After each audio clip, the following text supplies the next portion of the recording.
Yeah, we back. Now, today's gonna be a quick video. If you've been watching my channel, then you already know. Sometime last week, I read a book, an audio book, entitled The Colonial System Unveiled. This book was published back in 1814. It was written by a black man who lived through the colonial regime and gave direct written accounts of what our ancestors were going through on the European colonies. The type of stuff that you would never hear in a classroom. And sometime last night, I was just sitting back thinking because, typically the reasons that were given to justify slavery, they say, it was driven by economic reasons. It was because they wanted a cheap and reliable labor force. The Europeans felt that slave labor was essential for cultivating crops and other labor-intensive industries. They believed that enslaved labor was more cost-effective than hiring paid workers in large-scale agricultural settings. They felt that slave labor was essential for the maximization of profits. And I was sitting back thinking, because I was thinking about the book, and for those of y'all who watch those videos and listen to the book, then you already know where I'm going to go with this subject. I don't think it was about money at all, bro.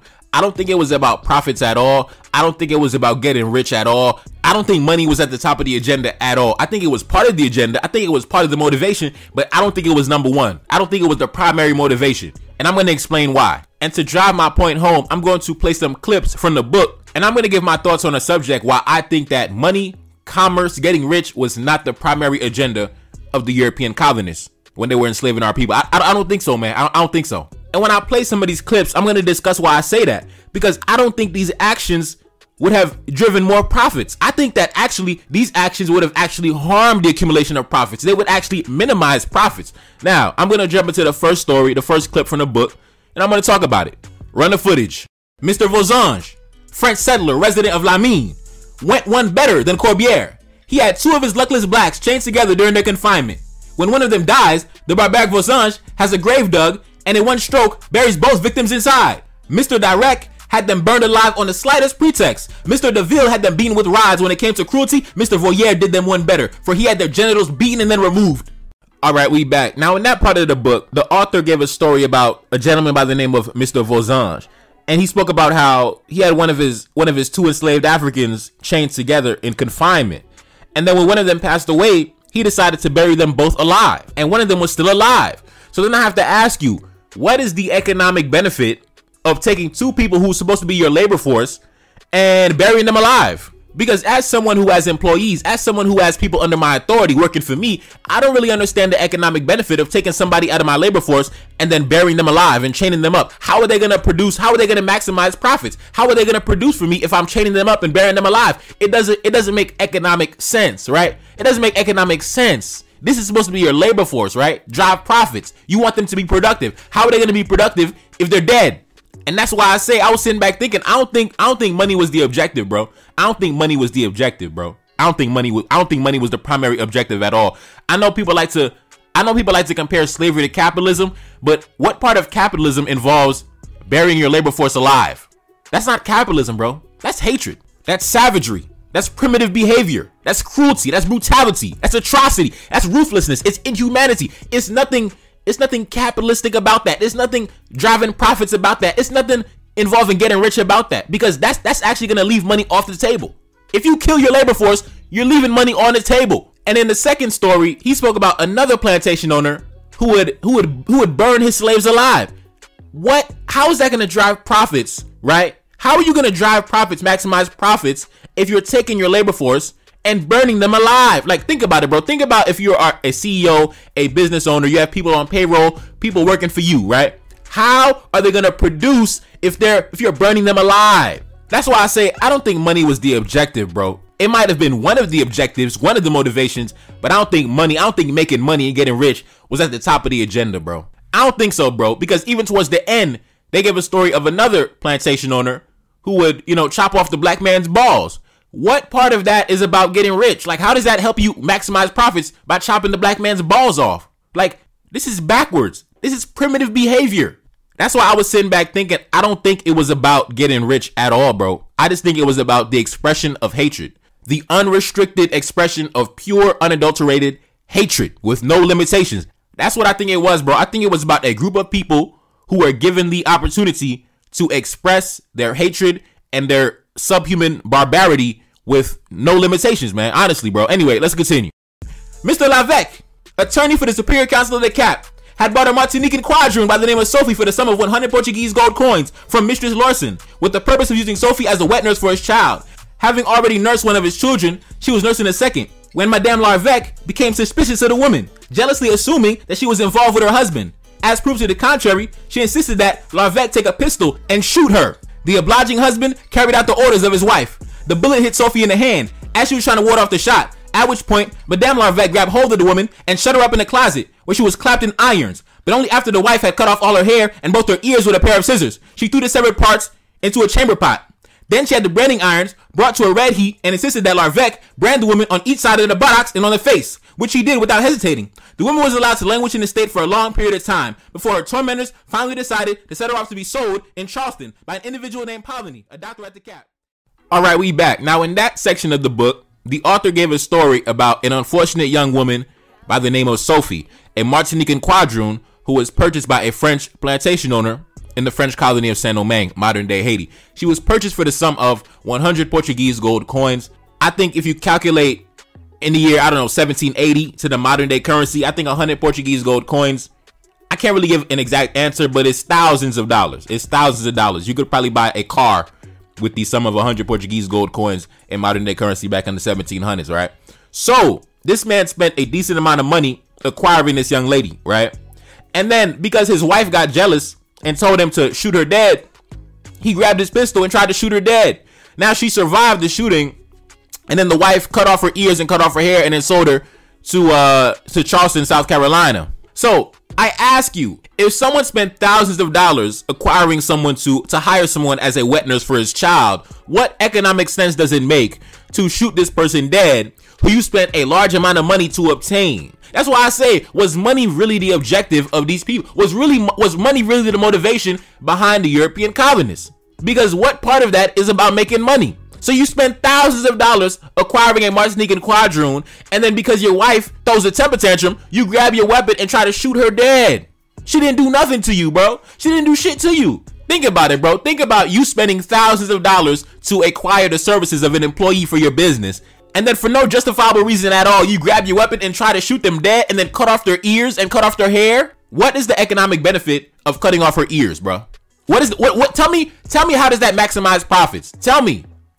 You just threw thousands of dollars in the fucking toilet down the drain for no reason. And that's why I say I don't think this was driven by money, economics, getting rich, becoming wealthy. I don't think that was the motivation, man. I just think these people are backwards people. I think these are primitive, barbaric people. To be honest with you, bro. To be honest. These people are backwards people. Anyways, let's continue. Mr. Chapousset, the owner of a sugar plantation in Plaine du Nord. In characterizing this monster, what epithet can one bestow on him? This modern phalaris, lacking a brazen bull, had the belly of a mule slit open at the same time when disease was ravaging his plantation and had the unfortunate person in charge of his animals sewn into it alive. The cries and struggles of that poor wretch as his suffocating body writhed about inside the belly of an animal delighted this monster, and when he was certain that the victim had breathed his last, he had them buried together, man and beast. Oh, yeah. Alright, we back. Now, once again, I gotta ask you, what is the economic benefit? Because think about it, bro. Think about it. I'm thinking about it in terms of just, pure commerce, capitalism, doing business, trying to get rich. If you have someone working under your authority, what benefit is it to your bottom line? What benefit is it to your profit margins to take one of your employees? Now, I'm calling them employees, right? Because I'm thinking strictly in terms of commerce, accumulating profits, etc. So what benefit how does it benefit you to take one of your employees and sew them inside the belly of an animal and then bury them alive? Explain to me how that is going to drive economic profit. Keep in mind, you spent money to acquire this individual, right? So how are you going to get a return on your investment after you sew them inside the belly of a mule and then bury them alive? Explain that to me. I don't understand it. Anyway, let's continue. Whenever a child died, Mr. Larocque, French settler resident at Balimbe, would put the disconsolate mother in an iron collar until such time as she produced a new one. He had a black woman confined in an underground dungeon that was a foot deep inside water, despite the fact that he had fathered three... Oh my God! Okay, let's continue. He had a black woman confined in an underground dungeon that was a foot deep inside water, despite the fact that he had fathered 3 children with the woman, whose only crime was to have offended him once. His children's entreaties, their tears, their prayers failed to move him. He showed no mercy and would not relent. The mother died of starvation and want. Alright, we back. Now I gotta ask you, what is the economic benefit? How does this lead to the maximization of profits? by taking one of your, I'm calling them employees, but taking one of your employees, chaining them and keeping them inside a dungeon until they starve to death. Explain to me how that's going to lead to more money. Explain to me how that's going to lead to more profit. Explain to me how that's going to lead to economic enrichment. I don't understand the correlation. That's why I say I don't believe that money was the primary motivation. I think these are simply a barbaric, uncivilized group of people. An uncivilized collection of people who were given free reign to express their hatred and their barbaric tendencies with no limitations. Even to the point where they would flush money down the drain just to express their subhuman barbarity, their subhuman barbarism. Let's continue. Mr. Mundungo would flock to death any of his blacks suspected of casting spells. He had his mistress buried alive. His neighbor, Mr. Bokolar, would place his blacks in an iron collar with muzzles in their mouth so that they died of starvation. When they were in this state, the only thing he gave them to eat was human excrement. All right, we back. Now, tell me the economic benefit as a CEO, as an owner of a property, as an owner of a business, as an owner of an economic operation. How does that lead to the maximization of profits by taking your labor force and flogging them to death? Where is the correlation between flogging your employees to death and the maximization of profits? Where is the connection? Where is the correlation? And also in the story, they talked about how the same gentleman buried a black woman alive. How does burying a black woman alive lead to the maximization of profits? How does this get you richer? I'm trying to understand it because I'm a businessman, bro. I'm a businessman. My brain is wired for business, right? My brain is wired for business. I've been doing business since I was like 17 years old. So I don't understand how taking your labor force and burying them alive, how is that going to make you more richer? I don't get it, bro. I don't get it. And also in that story, they spoke about a gentleman by the name of Mr. Bokolar, his neighbor, who would keep his slaves in an iron collar and then force them to eat human feces, human excrement. Now think about it, bro. How does forcing your employees to eat human feces, how is that going to lead to the accumulation of profits? Yo, I don't get it, man. I don't get it. Anyway, let's continue. On the orders of Mr. Riviere, a lawyer, the heads of the blacks would be cut off and thrown into the Artibonite River. Those who came under his authority would be given a severe thrashing, regardless of whether they were slaves or free. Mr. Lameau, resident of La Saline, drowned a black woman in the Artibonite River who refused to satisfy his brutal lust. And you women run into the arms of these men today. You women run into the arms of these men today. You disgust me. You disgust me. Don't even come near me. Fucking disgusting. Now, in that section of the story, the author spoke about a gentleman by the name of Mr. Riviere, a French lawyer in the French colony of Saint-Domingue, modern-day Haiti, who would take his employees, chop off their heads, and chuck them into the Artibonite River. Now, I'm trying to understand the correlation between chopping off the heads of your employees and chucking them in the river and the accumulation of profits. Keep in mind, you had to spend money to acquire these employees. I don't want to call them slaves, but you had to spend some money to acquire these individuals, right? So what is the economic benefit of flushing your money down the toilet by cutting their heads off and throwing them in a river? Somebody please enlighten me. Also in that story, they spoke about a gentleman by the name of Mr. Lameau, who, because a black woman didn't want to, jump in bed with him, he drowned her in the Artibonite River. Yeah. He drowned her in the Artibonite River. And how they drowned the enslaved Africans was they would tie like 50-pound stones to their necks and you would float down to the bottom of the river. So the skeleton of that black woman is most likely still at the bottom of the Artibonite River, still to this day. So I'm trying to understand the correlation between, I don't understand it. You had to spend money to acquire that woman, right? You had to spend money to acquire her. So what is the economic benefit? It's like buying a BMW and then crashing your shit, totaling your shit just for fun. Like, I'm just gonna buy a BMW and I'm just gonna wreck my shit for no reason. I'm just gonna wreck my shit for no reason, and I'm gonna buy another one and then wreck that shit again. What is the economic? That's why I'm saying I don't think this was driven by economics, bro. I don't think it was driven by economics at all. And I could go on and on and on and on. And I'm not gonna play the whole audiobook because it was like 3 hours long. But go check it out, man. Go check it out. I notice when I talk about the hard-hitting topics like these, the real deep topics like these, that shit don't be getting no views, bro. That shit don't be getting no views, man. I'm telling you. Now you see, I'm not the biggest fan of chaotic truth, right? I don't like chaotic truth at all, to be honest with you. I'm not a fan, But one thing that I do agree with, black folks, man, the shit that gets the views, the content that drives the views is not the high level intellectual content the content that's about nation building, that's about, you know, really studying our history, really about enlightening our people, that shit don't get no views, man. That shit don't get no views, man. But I'm telling you, some low IQ content, some goofy content, that shit gonna get all the views, man.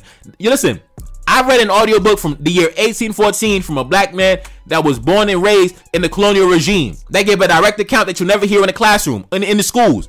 And that shit don't get no views. That shit don't drive no traffic to the channel. So, you know, I don't know what it is, man. I don't know what it is, but you know, it is what it is. Go check out that audiobook, man. Go check out the audiobook. It's crazy, bro. It's really crazy.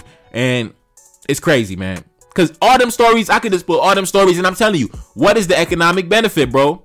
I remember there was one story, it was so crazy. This French plantation owner, he wanted to show one of his friends that he was an excellent marksman, right? He was an excellent shooter. So he decided to shoot one of his coach drivers dead in the back of the head just to show, oh, look, I'm an excellent marksman. So he decided to shoot his driver dead for no reason.